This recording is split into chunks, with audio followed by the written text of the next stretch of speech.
Hi there, welcome to Futurelooks. I'm Eric.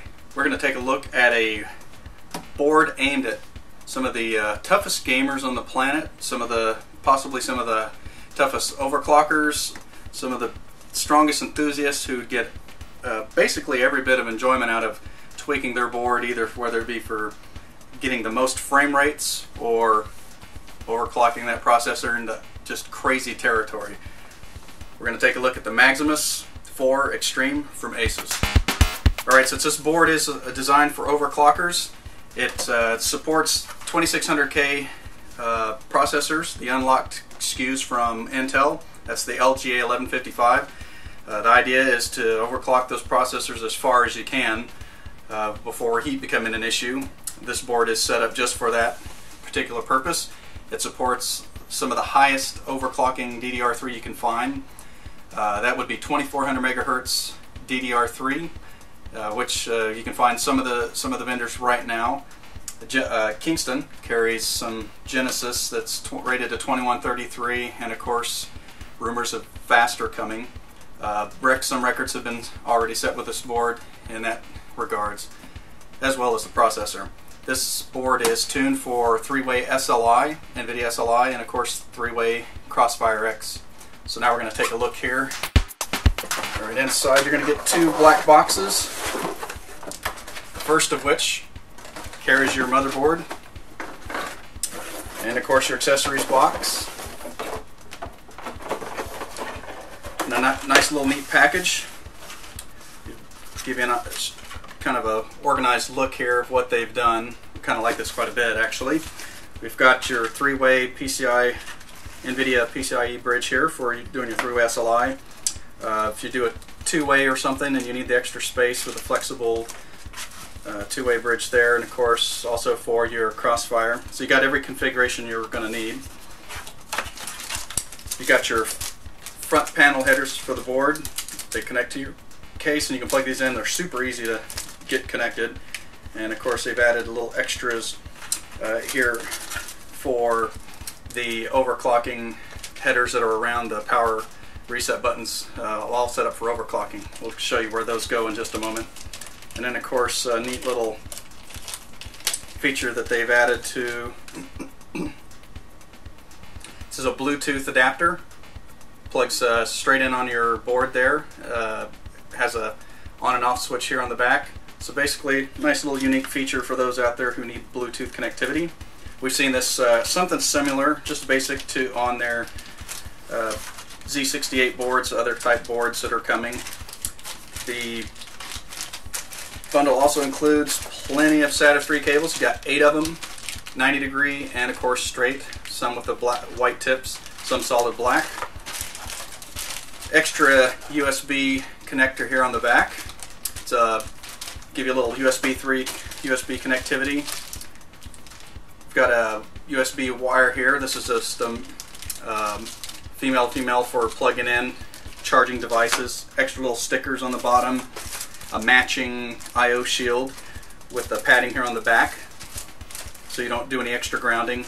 Zip ties, most likely for a little wire management inside your case. You got sensors here to connect to your case, to the board as well. That'll give you a little extra case system monitoring, or just all in all, so you can keep track of temperatures. User's guide, your driver's disc, the Public Gamers feature guide here with just this particular board, which has many. So what we're going to do now is give you a look at the board. So give you a rundown of the features of this board. First, we'll just quick note on the theme. See the black with the red accents. This little moniker right here lights up while the system's active. It's a nice little touch, especially for the enthusiasts that like to see it. The back here you've got your CMOS clear and your standard I/O expansion, your analog. You've got some USB 3.0. We have dual Intel Ethernet adapters here, a little extra connectivity. Find one of the features unique. Here's a sideways USB port here, which is actually another nice little touch. The reset button here. You've also got your standard USB 3.0, which is pretty much standard these days, and then PS2 here for older systems, everybody running those. Now you'll notice there's 4 red PCI Express slots. That's so your configuration can be set up for 1, 2, 3. If you want to do 3-way SLI, you can do 2-way SLI. Some cards are a little bigger on the GPU cooler size, so you have that extra slot here if you want to move it down, get a little more airflow, a little more space in there. You have auxiliary power adapters on this board. We've seen some similar to on other vendors, other manufacturers. There's 4-pin and a 4-pin here at the bottom. That's to help give these slots a little extra power, because some of these cards are consuming full ranges of wattage and they're pulling so much power from the boards. ASUS just wants to make sure you don't run into any issues, especially instability or dead cards because of substandard power. So very needed these days. On this side you've got your 8 SATA ports, of course SATA 2 and SATA 3 ports, or SATA 3 gigabit per second, SATA 6 gigabit per second. And right here you can see your start reset button here, as well as your go button. A couple extra features here. You got LN2 mode here. That's important for those who are overclocking this processor into ungodly territory. We've seen some users getting as high as 7 gigahertz on LN2, if that's even fathomable. You're not going to get there on air, so or water, but for the LN2 users, they have that option built in around this board. Now here on the end is your little leads for adding those wires, so you can use your meter if you want to do some fine tweaking. You want to keep track of your power, your 12 volt, because sometimes when you're doing some of that crazy overclocking, those voltages can get a little erratic, and that'll help you keep track, so if you need to make any tweaks in the BIOS. Overall, very unique board in itself. We got a BIOS switch here at the bottom, another cool feature worth having for redundant on your BIOS. Your ROG chip here. Basically, this platform here offers just about every kind of monitoring you can think of to help tweak, tune, overclock, or just get a little something extra compared to everyone else's systems out there.